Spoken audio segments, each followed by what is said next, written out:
Hi everybody, this is Joe Biden. I delivered a report to President Obama laying out how far we've come since he put me in charge of the Cancer Moonshot. That was back in January.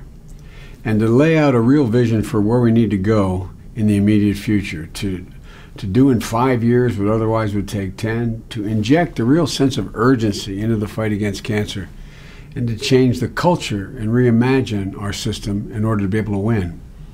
You know, when President Nixon declared a war on cancer in 1971, he had no army, he had no resources, and no clear strategy. But after 45 years of progress, funding research, training scientists and physicians, and treating millions of patients, we now have an army. And we have tools, powerful tools. And with the Moonshot, we now have a clear strategy for the road ahead.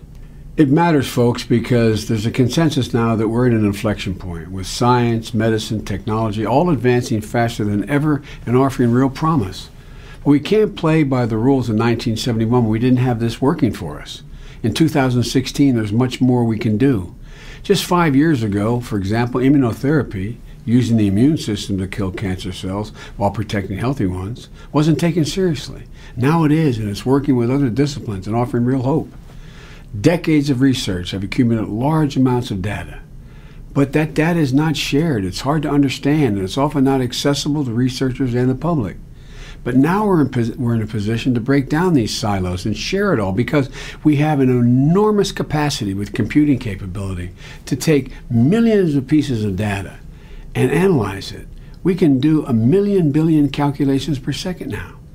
And the Moonshot's vision report reflects what my wife and I, Jill and I, have learned about meeting with thousands of cancer patients, their families, advocates, physicians, researchers, philanthropists, technology leaders, and heads of state from all over the world. What we need to do.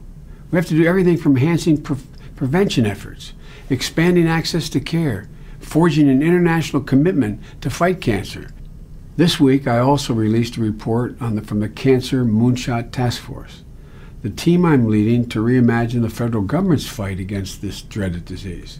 It touches almost every corner of the government. For example, you'd expect the National Institute of Health to be involved in researching radiation therapy for cancer patients when radiation is used to deal with after the tumor is taken out. But would you expect NASA to be involved? Well, nobody in the world knows more about radiation and its effects on the human body than NASA, whose scientists are constantly finding ways to protect our astronauts from harmful radiation in space. Now, thanks to the Moonshot, the National Institute of Cancer will be using the knowledge at NASA to help cancer patients. Here's another great example. Right now, only 4% of all the adults who are diagnosed with cancer ever get to enroll in a clinical trial. Clinical trials save lives. Why? Most patients, and even most of the doctors who treat them outside of the great medical centers, don't know where to go. And it's a problem for drug companies as well. They can't do as many research trials because they can't accumulate enough patients to generate the research, to find new breakthroughs and get them to patients. But now, thanks to the work of the Presidential Innovation Fellows, some of the top technology minds who left Silicon Valley to work at the White House, you can now go to trials.cancer.gov. Type in real words like breast cancer, a zip code, your age, and you'll more easily be able to find a list of all the clinical trials that are being conducted in your area to become part of them. Another thing that's happening that didn't happen before is that the private sector is also reimagining what it can do and what it should do. In just the last few months, more than 70 new public-private sector commitments have been made by companies like Microsoft and Amazon. For IBM, for example, IBM came to us and offered their supercomputer Watson to partner with the Department of Defense and the largest hospital in the world, the VA. Now a veteran who's diagnosed with cancer at the Veterans Administration can get his or her cancer genome done immediately, their tumor sequenced, and then Watson will search all the known therapies in the world to target that particular cancer and deliver it right to the patient and the doctor.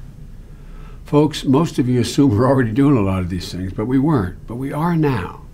And the Moonshot is about all of us doing our part. Visit cancer.serve.gov to learn how you can volunteer to help loved ones, friends, and neighbors. In our fight against cancer, we have to be unwilling to postpone as well, for the loved ones we've lost and the ones we can still save. So thanks, and have a great weekend. May God protect our troops.